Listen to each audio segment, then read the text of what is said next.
चंचुला 7 दिन कथा सुनी महाराज। जैसे ही ब्राह्मणों की कथा सुन के चंचुला को बोध हो गया, विवेक हो गया सत्संग से, तब चंचुला ने कही, प्रभु आपने जो कथा में कहा उसे सुन करके मैं लहूलुहान हो गई हूँ, ग्रत हो गई हूँ। ब्राह्मणों ने कथा में ऐसा कह दिया था जो सब चंचुला के ऊपर उतर गया।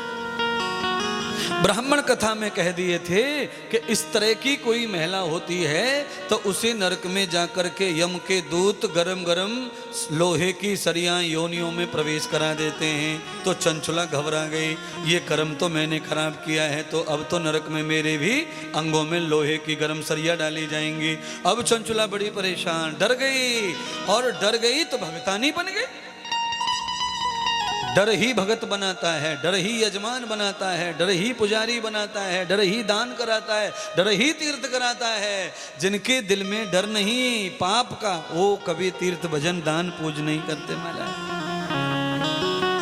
वो नहीं करते। डर गई, कथा सुनी, डर गई। उसे लगा मैं ही ऐसी कुकर्मी हूं, ये तो मेरे साथ होगा, मैं कैसे झेलूंगी। अरे रोटी बनाते समय तनक से उंगली लग जाए तो कई दिन तक आग जले, और यहाँ तो गरम सरिया करके डाली जाएंगी अंगों में, तो कैसे भोगूंगी। अब तो पंडितों के पास जाकर कहने लगी, मुझे कोई उपाय बता दो जिससे मैं इस नरक में ना जाऊं जहां मेरी गरम सलिया ना पड़े मेरे अंगों में, मुझे उपाय बताओ। ब्राह्मणों ने मार्ग दिया, देवी तुम सही जगह आई हो, इसीलिए तुम संकल्प ले लो। और श्रावण का महीना चल रहा है, अगर तुम शिव भगवान की कथा का वाचन श्रवण करोगी तो तुम्हारे सारे नरक समाप्त हो जाएंगे। ऐ चंचला के पास में कुछ था, बांट के लाई थी, बांध के पोटली में कुछ कमाया हुआ धन था, वो ब्राह्मणों को दे दिया और कहा इसमें ही मेरी कथा कर दो और मुझे अंतिम समय कथा सुना दो। चंचला शिव कथा सुनने के लिए यजमान बनकर बैठ गई और ब्राह्मण शिव कथा श्रवण कराने लगे, शिव कथा सुनाने लगे ब्राह्मण। एकम द्वयम तीन चार 7 दिन चंचला ने कथा सुनी महाराज। 7 दिन कथा सुनती रही चंचुला। 7वें दिन चंचुला को यमराज के दूत उठा के ले गए, मर गई। कथा सुन के समाप्ति हो गई, कथा का विश्राम हो गया, चंचुला समाप्त हो गई। तो पहले यम के दूत ले गए, यम के दूत बही कथा खोल करके चंचुला को नरक में फेंकने की तैयारी कर रहे थे।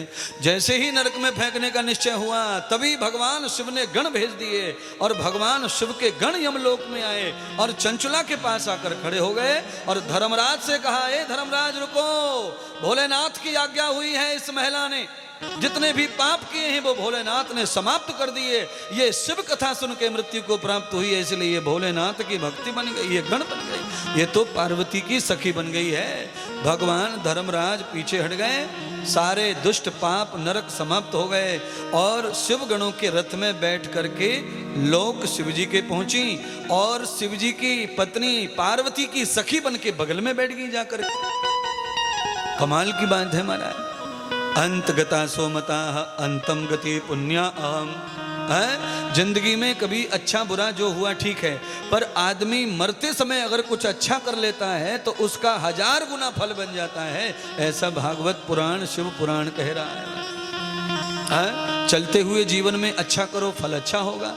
पर कहते हैं आदमी जब जर्जर हो जाए, तर हो जाए, बर हो जाए, हाथ ना चले, पैर ना चले, उस अवस्था में मृत्यु दिख रही है कि 10 दिन में मर जाएंगे, उसमें भी हम जब हरि भज लेते हैं, शिव भज लेते हैं, कुछ सुन लेते हैं, गौ सेवा कर लेते हैं, गौदान करते हैं, गीता पढ़ लेते हैं, सुन लेते हैं, तो हमारे 100 साल के पाप नष्ट हो करके हमें अंत गति का फल प्राप्त हो जाता है और शरीर अच्छा मिल जाता है, भोग अच्छा मिल जाता है। इसीलिए हमारे हिंदू धर्म में मरने से पहले कोई को मौत नहीं आती है, परेशान है, तो गौदान करवाते हैं उसके हाथ से कि मौत हो जाए, प्राण निकल जाए। गीता दान करवाते हैं, प्राण निकल जाए, मृत्यु आ जाए, क्योंकि शरीर दुखी है, सड़ के मर रहा है। तो हमारे यहाँ ये विधान है, त्र्यंबकम यजामहे, मंत्र बोले जाते हैं, गायत्री बोली जाती है, गीता बोली जाती है, एक कान में पड़ते से ही प्राण निकल जाते हैं, मुक्ति मिल जाती है नरक से, शरीर सुखी हो जाता है। और इसीलिए हम मरे का भी कर्म करते हैं। मरने वाला गया है न जाने कहाँ लटका होगा, तो हम मरने के बाद भी करते रहते हैं उसके अच्छे के लिए। पर मरने के बाद जितना फायदा कर्म से नहीं होगा उतना फायदा जीवित पे हो जाए, चाहे वो मूर्छित क्यों ना हो पर उसका हाथ लग जाए तो फिर समझ लो उस व्यक्ति का कल्याण पक्का है।